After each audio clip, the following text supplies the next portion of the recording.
కాశీ వెళ్లే రైల్లో తమ ఎదురు ప్రయాణికుడైన ఓ సన్యాసి భగవద్గీతని చదువుకోవడం చూశాడో నాస్తికుడు. స్వామి, నిజంగా దేవుడున్నాడంటారా? కాలక్షేపానికి ప్రశ్నించాడు అతను. సాధువు తల ఎత్తి అతని వంక చూసి ఉన్నాడన్నట్టుగా మౌనంగా తల ఊపి మళ్ళీ గీతని చదువుకోసాగాడు. దేవుణ్ణి చూడాలని నాకు బాగా కుతూహలంగా ఉంది, దయచేసి ఆయన చిరునామా చెప్తారా? పరిహాసంగా అడిగాడు అతను. అది గుర్తించి పుస్తకం మూసి ఆ సన్యాసి చెప్పాడు. నీకో కథ చెప్తాను విను, అది నీ సందేహం తీర్చవచ్చు.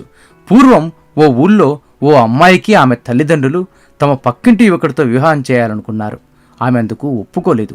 నేను పెళ్ళంటూ చేసుకుంటే అందరిలోకి గొప్పవాడిని చేసుకుంటాను తప్ప మన పక్కింటి లాంటి వాడిని చేసుకోను అని చెప్పింది ఆ పిల్ల. ఎవరిని చేసుకుంటావైతే? ప్రశ్నించింది తల్లి. మన ఊళ్ళో అందరికంటే గొప్పవాళ్ళెవరు అడిగిందా అమ్మాయి. మన ఊళ్ళో ఏం కర్మ, మన దేశంలో అందరికంటే గొప్పవాడు రాజుగారు చెప్పాడు తండ్రి. అయితే ఇంకేం, ఆయన్నే చేసుకుంటాను చెప్పింది ఆ పిల్ల. అది కుదరదని ఎంత చెప్పినా వినలేదు ఆ అమ్మాయి. తండ్రికి ఏమి చేయాలో తెలియక సరే అన్నాడు.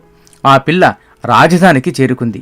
ఓ పల్లకీలో ఊరేగుతూ ఆ రాజుగారు ఆమెకు ఎదురుపడ్డాడు. నన్ను పెళ్లి చేసుకో అని అడగబోతుండగా ఆ రాజు పల్లకీ దిగి కాలినడకన వెళ్లే ఓ సన్యాసి పాదాలకు సాష్టాంగ నమస్కారం చేయటం చూసింది.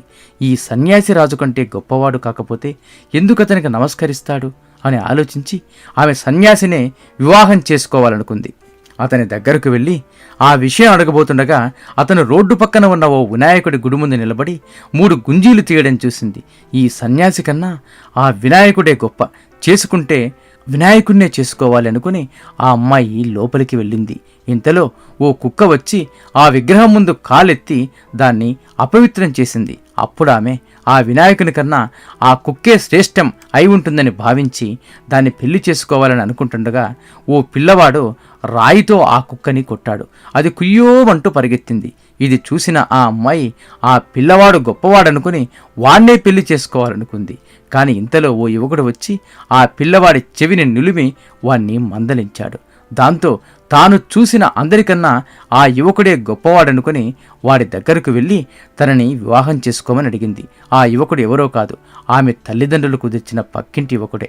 కథ పూర్తయ్యాక ఆ సన్యాసి చిన్నగా నవ్వుతూ తన ఎదుటి ప్రయాణికుడితో చెప్పాడు, మన హృదయం ఆ అమ్మాయి ఉన్న గ్రామం లాంటిది.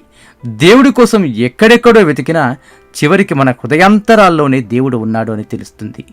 అక్కడ తప్ప ఇంకెక్కడ వెతికినా దేవుడు దొరకడు. అదే దేవుని చిరునామా. ఓం శివ నారాయణతే నమః, ఓం శ్రీమాత్రే నమః. నీలో నీకు నమ్మకము కలిగినప్పుడే నీవు దేవుడిని నమ్మగలవు. శతం జీవ శరదో వర్ధమాన, శతం హేమంతాన్ శతం వసంతాన్.